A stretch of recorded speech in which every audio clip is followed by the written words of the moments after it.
अस्सलाम वालेकुम स्टूडेंट्स, आपके सामने बीकॉम स्टैट्स का पेपर पैटर्न लिखा हुआ है। जिस तरह के स्टूडेंट्स मौजूद होंगे, कुछ बहुत सारे ऐसे स्टूडेंट्स होंगे जो कॉमर्स से रिलेट करते होंगे, यानी जैसे कि ये कॉमर्स पढ़ के आए होंगे, और बहुत सारे ऐसे स्टूडेंट्स होंगे जो प्री इंजीनियरिंग के होंगे। तो सबसे पहले तो हम लोग पेपर पैटर्न डिस्कस करें कि पेपर किस तरीके से आता है, हमें हमारे पास पता चल जाए कि हम लोग कौन से बुक्स जो है वो इस्तेमाल करें। पेपर पैटर्न के हवाले से अगर हम लोग बात करें तो बीकॉम स्टैट्स का पेपर जो है उसमें सेक्शन है बिजनेस मैथ्स का होता है। बिजनेस मैथ्स में आप लोगों के पास कितने क्वेश्चन आते हैं? 3 क्वेश्चन आते हैं। अटेम्प्ट 2 क्वेश्चन, 2 क्वेश्चन अटेम्प्ट करने होते हैं।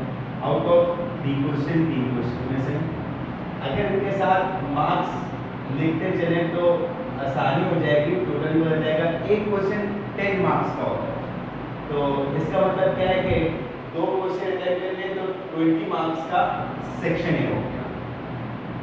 सेक्शन बी के ऊपर आते हैं। सेक्शन बी बिजनेस स्टैटिस्टिक्स मौजूद होती है। इसमें कितने क्वेश्चन अटेम्प्ट करने होते हैं? 2 क्वेश्चन अटेम्प्ट करने होते हैं। आउट ऑफ 3 क्वेश्चन 3 क्वेश्चन में से हर क्वेश्चन आप लोगों के पास 20 मार्क्स का होता है। तो जब 2 क्वेश्चन अटेम्प्ट करते हैं तो वो 2 क्वेश्चन कितने मार्क्स के बन जाते हैं? 40 मार्क्स के बन जाते हैं। इसी तरीके से सेक्शन सी है, और सेक्शन सी में बिजनेस स्टैटिस्टिक्स के अंदर कौन सा क्वेश्चन है? प्रोबेबिलिटी का क्वेश्चन है। इसके ऊपर वो प्रोबेबिलिटी का क्वेश्चन आप लोगों के पास सेक्शन सी में आता है। इसमें भी कितने क्वेश्चन अटेम्प्ट करने होते हैं? 2 क्वेश्चन अटेम्प्ट करने होते हैं। कितने क्वेश्चन में से? 4 क्वेश्चन में से, यानी कि इधर हम लोग के पास 2 क्वेश्चंस की चॉइस होती है। इधर भी हर क्वेश्चन 20 मार्क्स का होता है। 2 क्वेश्चन अटेम्प्ट करेंगे तो 40 मार्क्स हो जाएंगे। जिस तरह first year commerce, second year commerce में पहले आप लोग बिजनेस मैथ्स का पेपर देते थे 50 मार्क्स का, और सेकंड ईयर कॉमर्स में 50 मार्क्स का पेपर देते थे। इंजीनियरिंग के स्टूडेंट्स डायरेक्ट 100 मार्क्स का पेपर देते थे। इसी तरह बीकॉम में स्टैट्स का बिजनेस मैथ्स एंड स्टैट्स का पेपर है वो टोटल 20 मार्क्स, 40 मार्क्स, 40 मार्क्स मिला के टोटल मार्क्स 100 मार्क्स बन गए। तो टोटल 100 मार्क्स का पेपर होता है, जिसमें हमें पता चल गया सेक्शन ए बिजनेस मैथ्स का होता है, सेक्शन बी बिजनेस स्टैट्स का होता है, और सेक्शन सी बिजनेस स्टैट्स में प्रोबेबिलिटी के टॉपिक्स तमाम के तमाम किसमें आते करते हैं? सेक्शन सी में आते हैं। अब हम लोग बात करते हैं सेक्शन ए की। तो सेक्शन ए की बात करने से पहले हमें ये पता होना चाहिए कि हम लोग कौन सी बुक के मुताबिक, कौन सी रेफरेंस बुक, कौन सी कोर्स की बुक हम लोग इस्तेमाल करें। बिजनेस स्टैटिस्टिक्स की, बिजनेस मैथमेटिक्स की बुक आती है शाहिद जमाल की, या आप लोग के पास बिजनेस मैथमेटिक्स की बुक है बीकॉम पार्ट 1 के स्टूडेंट्स के लिए। आप लोग ये बुक परचेज करेंगे। इस बुक में आप लोगों के पास बिजनेस मैथ्स को 3 चैप्टर में कवर किया गया है। तो हमें ये पता चल गया कि हमें बिजनेस मैथ्स को कवर करने के लिए, सेक्शन ए को कवर करने के लिए 3 चैप्टर कंप्लीट करने होंगे। इसी तरीके से सेक्शन बी की बात करें तो सेक्शन बी के लिए एक अलग बुक आती है शाहिद जमाल की, बिजनेस स्टैटिस्टिक्स के नाम से, बीकॉम पार्ट 1 के स्टूडेंट्स के लिए। उस बुक में आप लोगों के पास सेक्शन बी और सेक्शन सी के तमाम चैप्टर्स मौजूद होते हैं। तो अगर यानी कि 2 बुक परचेज करनी पड़ेगी। एक बुक हम लोग के पास सेक्शन ए के लिए, बीकॉम के स्टूडेंट सेक्शन ए के लिए बिजनेस मैथ्स के लिए एक बुक परचेज करेंगे, और दूसरी बुक बिजनेस स्टैटिस्टिक्स के लिए परचेज करेंगे, यानी कि सेक्शन बी और सेक्शन सी के लिए। तो 2 बुक्स होती हैं। सेक्शन ए में तो 3 चैप्टर होते हैं, यानी कि इस बुक में जो आप लोगों को नजर आ रही है इसमें आप लोगों के पास 3 चैप्टर है, जिससे आप लोगों का बिजनेस मैथ्स का पूरा पोर्शन कवर हो जाएगा। जो बिजनेस स्टैट्स की बुक होगी उसमें आपके पास सेक्शन बी के भी और सेक्शन सी के भी चैप्टर हैं। मेरे ख्याल से तकरीबन 5 चैप्टर सेक्शन बी के हैं। वो 5 चैप्टर के हैं तो ये 3 के 3 क्वेश्चन हम लोग को आ सकते हैं, यानी कि ऑप्शन में जो चॉइस है वो अवेल कर सकते हैं हम लोग। और सेक्शन सी में अभी आप लोगों के पास तकरीबन 5 चैप्टर है करीबन। तो 5 चैप्टर सेक्शन बी के हैं, 5 चैप्टर आप लोगों के पास सेक्शन सी के हैं। यानी कि अगर हम लोग देखें तो सेक्शन ए में 3 चैप्टर जो कि इस बुक में मौजूद है, सेक्शन बी में 5 चैप्टर, सेक्शन सी में 5 चैप्टर, तो टोटल हम लोग के पास 13 चैप्टर हो गए। बिजनेस स्टैटिस्टिक्स में तो जाहिर बात है आपको पता है तमाम का तमाम काम कैलकुलेशन से रिलेटेड होगा। कैलकुलेशन से रिलेटेड होगा तो हम लोगों को पता चल जाए कि वैसे ही अभी आप लोगों के पास अप्रैल का एक सेशन चल रहा है, अप्रैल और मई आने वाला है। फेब में क्लासेस स्टार्ट होती है, तो हम लोगों को अगर पूरे ऑप्शंस अवेल करने, पूरा कोर्स कंप्लीट करना है, तो हम लोग को थोड़ा फास्ट चलना पड़ेगा। उसके लिए जो भी क्वेश्चंस आप लोग को यहाँ पे दिए जाएंगे या यहाँ पे टॉपिक जो सॉल्व करवाए जाएंगे, जो डिस्कस किए जाएंगे, उसको कोशिश करेंगे डेली बेसिस पे पढ़ना स्टार्ट करते हैं, उसकी प्रैक्टिस करना स्टार्ट करते हैं, ताकि जब भी क्लासेस स्टार्ट होती हैं आप लोगों का काम बिल्कुल कंप्लीट हो। आप लोगों ने जितना काम आप लोगों ने लेक्चर से कंप्लीट कर लिया है, पढ़ लिया है, वो तमाम का तमाम काम आप लोगों को आता हो। कल क्लासेस स्टार्ट होने के बाद आगे का काम किया जाए। चैप्टर्स आपके सामने आ गए, 3 चैप्टर्स, ये रहे 5 chapters, 13 chapter, 2 books, paper pattern आपके सामने लिखा हुआ है। 100 मार्क्स का पेपर है आप सही। हमेशा की तरह इस साल भी इंशाल्लाह कोशिश करेंगे कि कोर्स कंप्लीट हो जाए और पूरा कोर्स आप लोग का हो जाए। कि सेक्शन ए में से कुछ सिलेक्टेड चैप्टर नहीं करेंगे। अगर हम लोग 2 चैप्टर करें तो हम लोग 2 क्वेश्चन अटेम्प्ट कर सकते हैं। अगर हम लोग 3 चैप्टर करें तो हम लोग के पास 2 क्वेश्चन अटेम्प्ट हो सकते हैं। 3 या 4 चैप्टर करें, एक चैप्टर छोड़ दें सही। इधर हम लोग 3 चैप्टर अटेम्प्ट करें, 3 चैप्टर पढ़ें तो हमारे पास 2 क्वेश्चन अटेम्प्ट हो सकते हैं। मगर हम लोग सिर्फ खास अटेम्प्ट की तरफ नहीं जाएंगे, हम लोग पूरा कोर्स करेंगे, पूरे चैप्टर्स पढ़ेंगे, ताकि हम लोग के पास हर सेक्शन में चॉइसेस मौजूद हो। सेक्शन ए में हम लोग के पास 1 क्वेश्चन की चॉइस मिल जाए, सेक्शन बी में हम लोग के पास 1 क्वेश्चन की चॉइस मिल जाए, सेक्शन सी में हम लोग के पास 2 क्वेश्चन की चॉइस मिल जाए। अच्छा जी, पेपर पैटर्न आप लोगों ने कॉपी कर लिया होगा। रजिस्टर के स्टार्ट में तकरीबन 400 पेजेस का एक रजिस्टर होना चाहिए, उस रजिस्टर में सबसे फ्रंट पेज पे आप लोग पेपर पैटर्न कॉपी कर लेंगे। पेपर पैटर्न कॉपी करने के बाद हम लोग बिजनेस मैथ्स के पहले चैप्टर की तरफ आते हैं, जिसका नाम है कोऑर्डिनेट ज्योमेट्री। कोऑर्डिनेट ज्योमेट्री का मैं आप लोगों को इंट्रोडक्शन दूं तो कोऑर्डिनेट ज्योमेट्री में इधर मैंने XY प्लेन बनाया था, जो जैसा कि आप लोगों को नजर आ रहा होगा। XY प्लेन में ये लिखा हुआ कोऑर्डिनेट प्लेन। कोऑर्डिनेट प्लेन भी बोलते हैं इसको, XY प्लेन भी बोलते हैं। एक ऐसा आप लोगों के पास प्लेन दिया हुआ जिसमें आप लोगों के पास x एक्सिस मौजूद है और या आप लोगों के पास y एक्सिस मौजूद है। टाइम वेस्ट किए बगैर चैप्टर स्टार्ट करते हैं, ताकि जो है जल्द से जल्द हमारा टॉपिक कवर हो सके और हम लोग अपने काम को आगे बढ़ा सकें। ये एक्सेस पढ़ चुके होंगे, ताकि लोग नहीं पढ़ा उनका भी रिवीजन हो जाएगा। अगर हम लोग बात करें इस एक्सेस की, तो ये हम लोग के पास क्या कहलाता है, फर्स्ट क्वाड्रेंट कहलाता है। फर्स्ट क्वाड्रेंट में क्या होता है कि अगर हम लोग देखें कि कोई भी पॉइंट अगर करता होगा, फॉर एग्जांपल कोई पॉइंट हम लोग के पास यहाँ पर मौजूद है, तो अगर मैं परपेंडिकुलर ड्रॉ करूंगा तो वो x एक्सिस पॉजिटिव, यानी कि इसमें x की वैल्यू भी पॉजिटिव होती है, और अगर y की वैल्यू निकालूंगा तो y की वैल्यू भी पॉजिटिव निकलेगी। यानी कि फर्स्ट क्वाड्रेंट में अगर कोई पॉइंट अगर करता होगा तो उसमें x भी पॉजिटिव होगा और y भी पॉजिटिव होगा। इसी तरीके से अगर कोई पॉइंट हम लोग के पास इधर लाई करता होगा, तो अगर मैं x एक्सिस की तरफ देखूं तो x एक्सिस मुझे नेगेटिव -1 नजर आ रहा है। यानी कि मुझे पता चल गया कि सेकंड क्वाड्रेंट में जो पॉइंट प्लॉट होंगे, ये फर्स्ट क्वाड्रेंट हो गया, ये सेकंड क्वाड्रेंट, जो पॉइंट प्लॉट होंगे उसमें पहला वाला यानी कि x क्या होगा, नेगेटिव होगा, और y को देखो तो y हम लोग इधर परपेंडिकुलर ड्रॉ करेंगे हॉरिजॉन्टल लाइन, यानी कि y हम लोग के पास क्या होगा, पॉजिटिव होगा। यानी कि फर्स्ट साइन x को रिप्रेजेंट कर रही है, सेकंड साइन y की वैल्यू को रिप्रेजेंट कर रही है। इसी तरीके से अगर हम बात करें थर्ड क्वाड्रेंट की, तो अगर कोई पॉइंट होगा तो x की तरफ जाएंगे तो x तो हम लोग के पास क्या हो गया, माइनस हो गया, y भी हम लोग के पास माइनस हो गया। इसका मतलब क्या है कि दोनों के दोनों क्या होते हैं, थर्ड क्वाड्रेंट में माइनस होते हैं। और फिर फोर्थ क्वाड्रेंट में हम लोगों के पास अगर कोई पॉइंट होगा तो पॉइंट क्या होगा, अगर x एक्सिस की तरफ जाएंगे तो ये पॉजिटिव होगा और y एक्सिस की तरफ जाएंगे तो ये नेगेटिव होगा। इससे हमें क्या पता चला, इससे हमें ये पता चला कि अगर कोई भी पॉइंट किसी भी क्वाड्रेंट में लाई करता होगा तो हमारे पास कौन कौन सी वैल्यूज पॉजिटिव होगी और कौन सी वैल्यू नेगेटिव होगी। फॉर एग्जांपल मैं एक पॉइंट देता हूँ, एक कोऑर्डिनेट देता हूँ। कोऑर्डिनेट क्या होता है, असल में x और y ये दोनों मिलकर हमारे पास कोऑर्डिनेट कहलाते हैं। इसमें ये जो है ये कहलाता है एब्सिसा, और ये जो है हम लोग के पास ये कहलाता है ऑर्डिनेट। अब एब्सिसा ये हो गया, ऑर्डिनेट ये हो गया, इन दोनों मिल जाते हैं तो क्या कहलाते हैं, दोनों के दोनों हम लोग के पास क्या कहलाते हैं, कोऑर्डिनेट कहलाते हैं। क्या कहलाते हैं, कोऑर्डिनेट कहलाते हैं। जब भी मैं x y की वैल्यूज इस प्लेन पे x y प्लेन पे प्लॉट करता हूं तो ये प्लेन क्या कहलाता है, कोऑर्डिनेट प्लेन कहलाता है। यानी कि ऐसा प्लेन जिसमें कोऑर्डिनेट्स प्लॉट किए जाए तो वो प्लेन क्या कहलाएगा, कोऑर्डिनेट प्लेन कहलाएगा। तो कोऑर्डिनेट प्लेन को x y प्लेन को बात देखिए, मुझे पता चल गया फर्स्ट वैल्यू रिप्रेजेंट करेगी x को, सेकंड वैल्यू रिप्रेजेंट करेगी y को। मेरे पास एक वैल्यू है, मैंने बोला एक वैल्यू हमारे पास -1 और 3। हमने देखा भाई x क्या है, x की पहली वैल्यू नेगेटिव और y की वाली वैल्यू पॉजिटिव, यानी कि इसमें x नेगेटिव और y पॉजिटिव, फर्स्ट नेगेटिव और सेकंड पॉजिटिव है। तो हमें पता होगा कि इस कोऑर्डिनेट में प्लॉट होगा, फर्स्ट में नहीं, सेकंड में। हाँ, सेकंड में प्लॉट होगा तो सेकंड में ही फर्स्ट नेगेटिव होता है और सेकंड क्या होता है, पॉजिटिव होता है।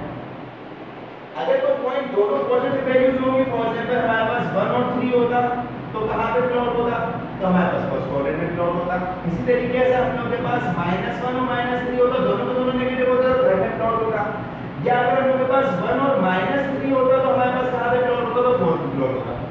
तो कोऑर्डिनेट की वैल्यूज देखकर या कोऑर्डिनेट देखकर हमें ये अंदाजा हो जाता है कि किस कोऑर्डिनेट में प्लॉट होता है, फर्स्ट में होगा, सेकंड में होगा, थर्ड में होगा, फोर्थ में होगा।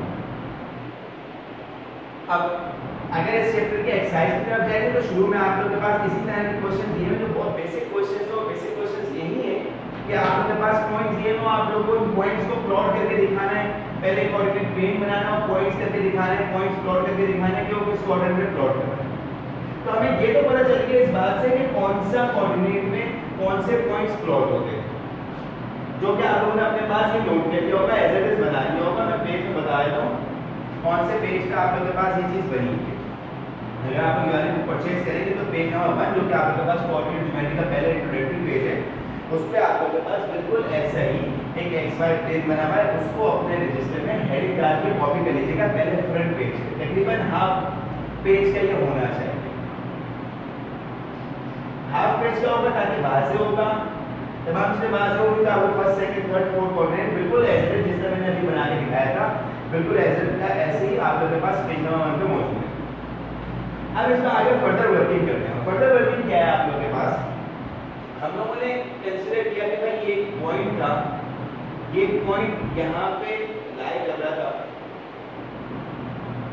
और एक पॉइंट था जो कि हम लोगों के पास इधर मौजूद था। तो अगर मैं x की और y की वैल्यूज देखूं इस पॉइंट पे, तो मैंने बोला x की वैल्यूज के लिए मुझे इधर जाना पड़ेगा, जो कि वैल्यू क्या निकल रही है, 3 निकल रही है। तो मैंने बोला इधर x की वैल्यू क्या हो गई, 3 हो गई, और अगर y की वैल्यू देखूं तो y की वैल्यू के लिए मुझे इधर जाना पड़ेगा, जो कि वैल्यू क्या निकल गया है, मेरे पास 4 निकल गया है।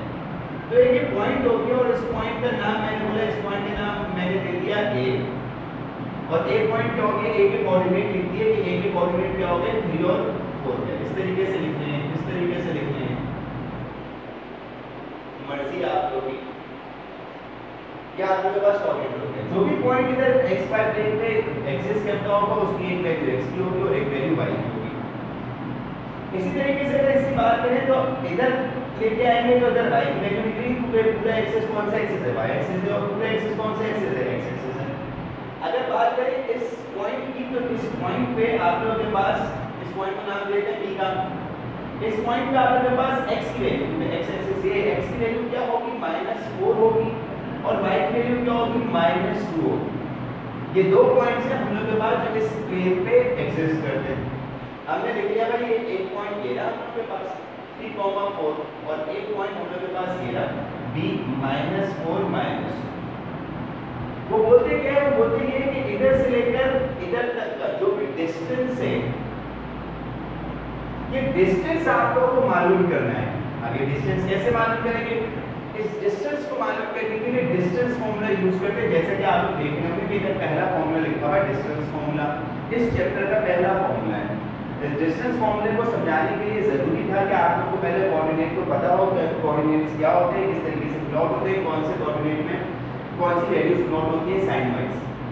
ये डिस्टेंस फार्मूला आप लोगों के सामने लिखा है, पहले भी कुछ स्टूडेंट्स पढ़ चुके होंगे। हमने बोला कि भाई इस डिस्टेंस फार्मूले में हम लोग वैल्यूज पुट करते हैं और देखते हैं। आप लोगों ने बोला कि भाई ये वैल्यू थी हम लोगों के पास, तो a की वैल्यू हम लोगों ने कंसीडर कर ली कि x1 y1 हो गई और b की वैल्यू x2 y2 हो गई। x1 y1 की वैल्यू क्या होगी 3,4 और b की x2 y2 की वैल्यू क्या होगी -4 -2। तो अब जहां कहीं भी आप लोगों के पास क्या नजर आएगा x1 नजर आएगा आप लोग 3 पुट कर देंगे, जहां कहीं भी आप लोगों को y1 नजर आएगा आप लोग 4 पुट कर देंगे, जहां पे आप लोगों के पास x2 नजर आएगा वहां पे -4 पुट कर देंगे, जहां पे y2 नजर आएगा वहां पे -2 पुट कर देंगे। फॉर्मूला देखिए हम लोग को, फॉर्मूला हम लोग के सामने लिखा हुआ है x1 x2 का whole square plus y2 y1 y2 का होल स्क्वायर। डिस्टेंस फॉर्मूला पता कर रहे हैं हम लोग, वैल्यूज पुट कर देते हैं और वैल्यूज पुट करके हम लोग के पास उसको सॉल्व कर लेंगे। वैल्यूज इसके आगे पुट कर देते हैं, रफली काम करें ताकि आपके पास डिस्टेंस मालूम करना आ जाए। जो उससे रिलेटेड क्वेश्चन होंगे मैं मार्क करवा दूंगा कि बुक के कौन से क्वेश्चन आप लोगों को होमवर्क असाइनमेंट के तौर पे सॉल्व करने हैं। x1 की वैल्यू देखी जाए तो अगर x1 की वैल्यू क्या हो गई 3 हो गई, माइनस x2 तो x2 की वैल्यू क्या है आपके पास -4 है, इसमें होल स्क्वायर था तो होल स्क्वायर आ गया, प्लस प्लस की साइन, और इसी तरह y1 की वैल्यू आप लोगों के पास 4 थी और माइनस साइन फॉर्मूले का, y2 की वैल्यू आप लोगों के पास -2 थी और इसके ऊपर स्क्वायर। इधर सॉल्व करते हैं इसको, माइनस माइनस क्या हो जाएगा प्लस हो जाएगा तो 3 + 4 हो जाएगा। अब आप लोगों को वाज़े होगा, थोड़ा बड़ा करके लिख दिया ताकि आप लोगों को आसानी से समझ में आ जाए। और होल स्क्वायर मौजूद का ऊपर वो जो भी लिखा हुआ है, बीच में प्लस साइन थी, माइनस माइनस प्लस हो गया तो 4 + 2 हो गया, इधर होल स्क्वायर ये रहा मौजूद।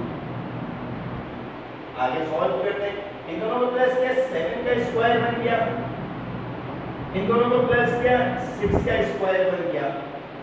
आगे सॉल्व करते हैं, 7 का स्क्वायर हम लोगों के पास कितना होता है 49 होता है। इसको सॉल्व करते हैं, 6 का स्क्वायर हम लोग के पास कितना होता है 36। इस तरीके से आया, 7 को मल्टीप्लाई बाय 7 किया तो 49 हो गया, 6 को 6 से मल्टीप्लाई किया 36 हो गया। इस पूरे को हम लोग सम अप करते हैं तो हम लोग के पास कितना आ जाएगा 50 और ये आ गया 85 से। कैलकुलेटर आप लोग के सामने होंगे। अब ये 85 आ गया, हमें पता है कि अगर इधर 25 आता तो हम लोग अंडर रूट मालूम कर लेते और 5 आ जाता डिस्टेंस। अगर हम लोग के पास 16 आता तो हम लोग अंडर रूट मालूम कर लेते तो 4 आ जाता, यानी कि परफेक्ट स्क्वायर आएगा तो अंडर रूट मालूम कर लेंगे।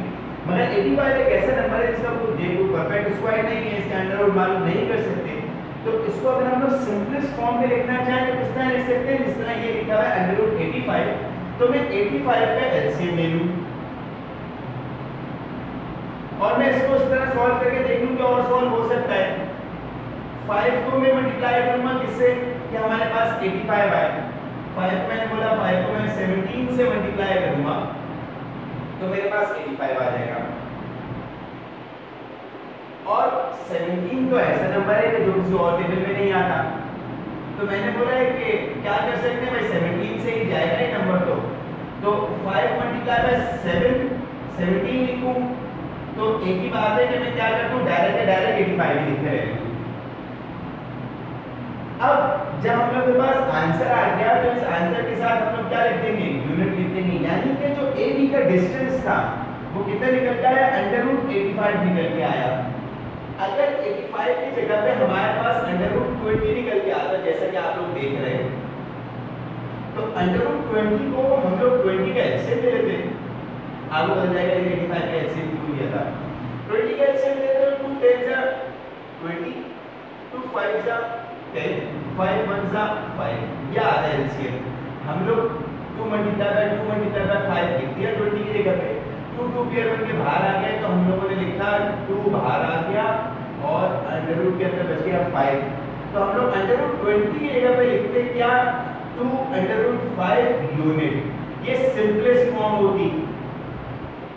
जब भी हम लोगों ने 85 को एलसीएम लेके देखा था कि ज्यादा से ज्यादा किससे सॉल्व हो सकता है, हमें पता चल गया नहीं हो सकता तो हम लोगों ने अंडर रूट 85 लिख दिया। तो इस तरीके से तमाम डिस्टेंस मालूम हो जाएगा। अब डिस्टेंस के क्वेश्चंस मैं मेंशन कर देता हूं कि डिस्टेंस के कौन से क्वेश्चंस हैं।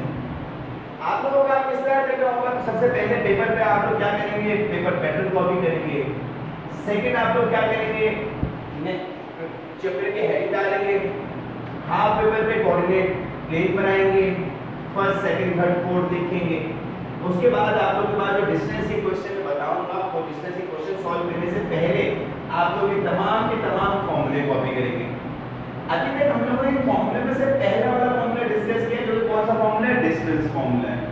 आप लोग देख सकते हैं यहाँ पे डिस्टेंस फॉर्मूला कॉपी करेंगे, स्लोप फॉर्मूला कॉपी करेंगे, और ये इक्वेशन ऑफ स्ट्रेट लाइन चार तरह की इक्वेशन है, 1 2 3 4, ये चार कॉपी कर देंगे। यानी कि पहले पेज पे पेपर पैटर्न आ गया, दूसरे पेज पे आप लोगों के पास कोऑर्डिनेट प्लेन आ गया, तीसरे पेज पे आप लोगों के पास तमाम के तमाम फॉर्मूले आ गए, और फिर चौथे पेज से आप लोगों ने एक्सरसाइज स्टार्ट करी डिस्टेंस मालूम करने की। अभी हम लोगों ने डिस्टेंस फॉर्मूला इस्तेमाल करना सीखा है, अब हम लोग स्लोप फॉर्मूला इस्तेमाल करना सीखेंगे। फिर इसके बाद इक्वेशन ऑफ लाइन मालूम करना सीखेंगे। तो डिस्टेंस के तमाम क्वेश्चंस फोर्थ पेज से स्टार्ट होंगे, उसके बाद स्लोप के क्वेश्चंस आ जाएंगे, उसके बाद इक्वेशन ऑफ स्ट्रेट लाइन आ जाएगी, और इसी तरह हम लोग चैप्टर में आगे बढ़ते चले जाएंगे। सही क्लास? अच्छा स्टूडेंट्स, डिस्टेंस तो इधर मालूम हो गया हमारे पास। अब डिस्टेंस मालूम करके जो पॉइंट्स हम लोगों ने एक ही इधर xy प्लेन में कोऑर्डिनेट प्लेन में निकाले थे 3, 4 और -4, -2, इन्हीं पॉइंट्स की मदद से हम लोग स्लोप मालूम करते हैं। अब स्लोप हम लोगों ने किधर मालूम किया? ये मालूम किया स्लोप हम लोगों ने यहाँ पे मालूम किया। और स्लोप का फॉर्मूला क्या था? Slope is equal to y2 - y1 upon x2 - x1। वही तो वैल्यूज हम लोगों ने लिखी, लेट करके सपोज करनी होती है। हम लोगों ने बोला ये फर्स्ट वैल्यू रिप्रेजेंट करेंगे x1 by 1, तो दूसरी वैल्यू कोऑर्डिनेट्स रिप्रेजेंट करेंगे by x2 y2 को। स्लेव को फॉर्मूला चेंज करके शो कर दिया हम लोगों ने। y2 की जगह पे y2 की वैल्यू क्या होगी? -2 होगी, तो y2 की जगह -2 आ गया, माइनस मेथड का आ गया। y1 की जगह पे आपके पास y1 की वैल्यू आ गई, जो कि क्या थी? 4 थी, 4 आ गया। इसी तरीके से y2 की वैल्यू आपके पास -4, ये लिखी, माइनस की जगह पे आपके पास माइनस का साइन आ गया, और अब क्या आना चाहिए? x1 आना चाहिए, तो x1 की वैल्यू क्या थी? आपके पास 3 थी, तो 3 आ गई।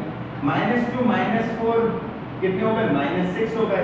-4 -3 कितने हो गए? -7 हो गए। माइनस माइनस कैंसिल होगा, 6/7 आप लोगों के पास क्या निकल के आ गया? स्लोप निकल के आ गया। तो इसका मतलब क्या है? इसका मतलब ये है कि भाई हमारे पास जो स्लोप आया है वो पॉजिटिव स्लोप आया है। अब मैं आप लोगों को कुछ एग्जांपल बताता हूं, आप लोग इस बुक में वो एग्जांपल्स देख सकते हैं, जिससे आप लोग कॉन्सेप्ट और बेहतर हो जाएंगे और ज़्यादा आप लोगों की जो भी क्वेरीज है वो क्लियर हो जाएंगे। आप लोग देख सकते हैं इसमें आप लोगों के पास पेज नंबर 7 में डिस्टेंस फॉर्मूला दिया है, जो कि हम लोगों ने लिखा हुआ है यहाँ पे, और फिर हमने डिस्टेंस मालूम किया है किसी भी 2 पॉइंट्स का। उसके बाद आप लोग उससे रिलेटेड एग्जांपल देख सकते हैं पेज नंबर 8 पे 1.5 एग्जांपल है, 2 पॉइंट्स से आपके पास इसमें डिस्टेंस मालूम किया, जिस तरीके से हम लोगों ने मालूम किया वो डिस्टेंस मालूम किया, और √20 आया और √20 को √2 √5 यूनिट करके लिख दिया। सही हो, किस तरीके से आया वो हम लोग डिस्कस करते हैं। स्लोप में आप लोगों के पास स्लोप का फॉर्मूला दिया हुआ है। अब देखिएगा स्लोप आप लोगों के पास पेज नंबर 11 पे, और उसकी एक्सरसाइज जो है यानी कि उसकी एग्जांपल्स जो है वो पेज नंबर 12 पे। इस 12 पेज पे आप लोगों के पास 4 क्वेश्चन दिए हैं स्लोप के। फर्स्ट पार्ट में उन्होंने 2, -3 एंड -1, 2 ये 2 कोऑर्डिनेट्स दिए। इनको x1 y1 सपोज किया, x2 y2 सपोज किया, या आप लोग देख भी सकते हैं, रफ में सॉल्व भी कर सकते हैं। उन्होंने भी सॉल्व किया, वो वाले सॉल्यूशन को भी देख सकते हैं।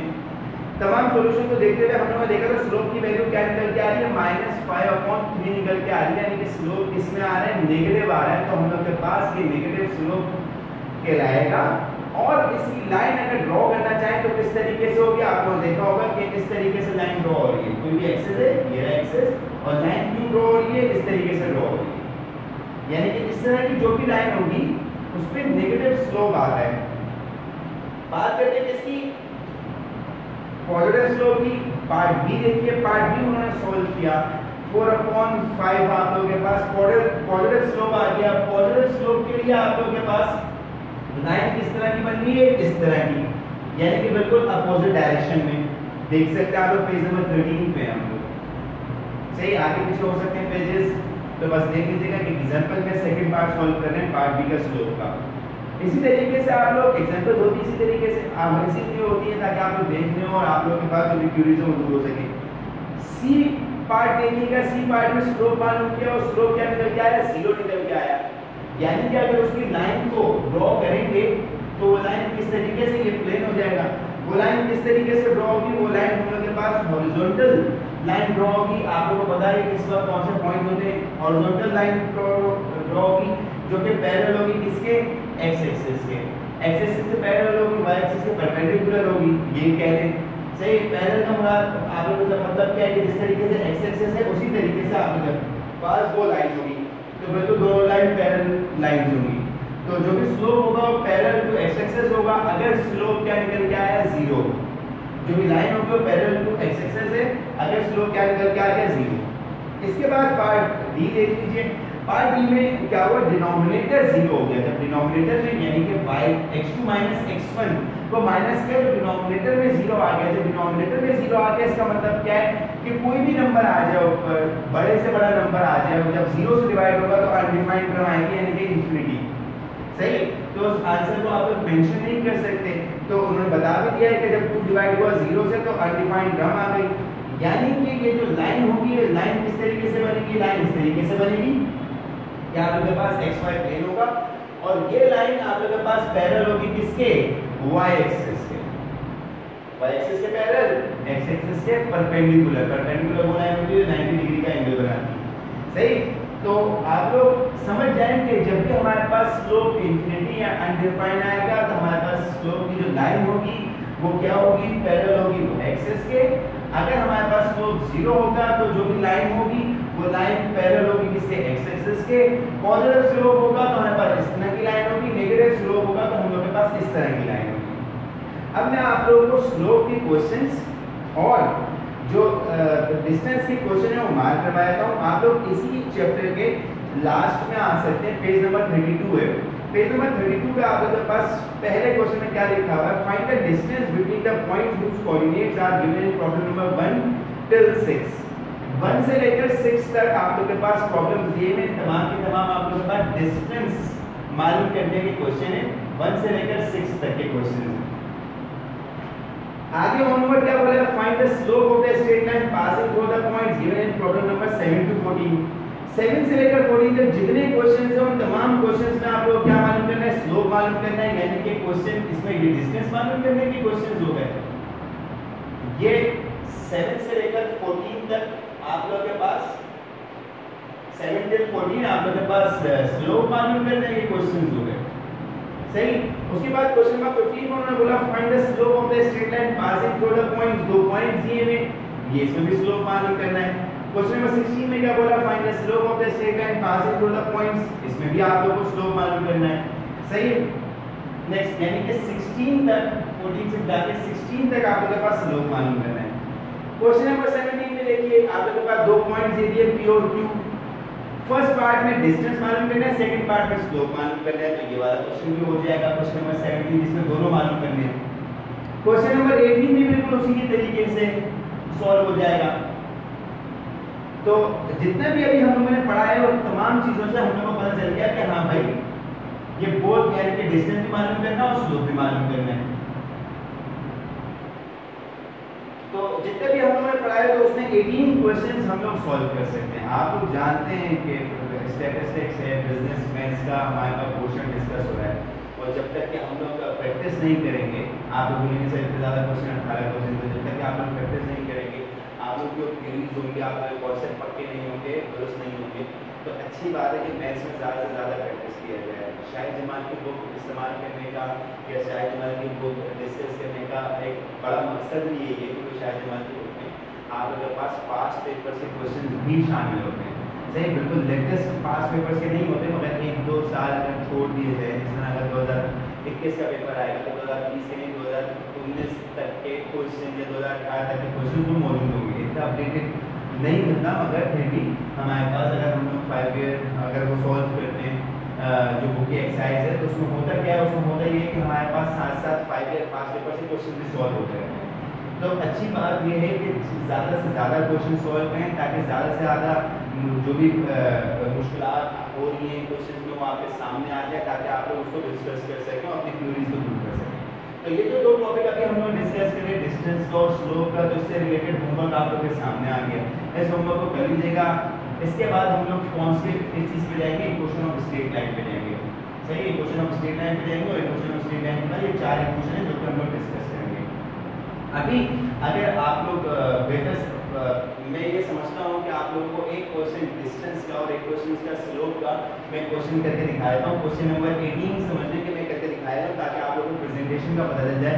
प्रेजेंटेशन बहुत बेटर करती है। प्रेजेंटेशन किस तरीके से सवाल सॉल्व होगा, किस कौन सी साइन आएगी, सिंस इम्प्लाइज है देयरफॉर, ताकि आप लोगों को पता चल जाए कि हमें जो भी 17 के 17 क्वेश्चन सॉल्व करने हैं वो किस प्रेजेंटेशन के साथ करने हैं। अच्छा जी स्टूडेंट्स, हम लोग के पास क्वेश्चन नंबर 18 आप लोगों के सामने लिखा हुआ है। क्वेश्चन नंबर 18 जिस तरीके से सॉल्व किया आप प्रेजेंटेशन देख सकते हैं। इस क्वेश्चन में आप लोगों को लिखा था given the points R and S, आप लोगों के पास पॉइंट दिए हुए थे R और S करके दिए हुए थे, तो इधर भी लिखा हुआ है, इसको R और S कर लीजिएगा। और हम लोगों ने फर्स्ट पॉइंट को क्या कंसीडर कर लिया, x1 y1 कंसीडर कर लिया, सेकंड पॉइंट को x2 y2 कंसीडर कर लिया जो S का पॉइंट था, और जो भी उनकी वैल्यूज थी उनके सामने लिखनी।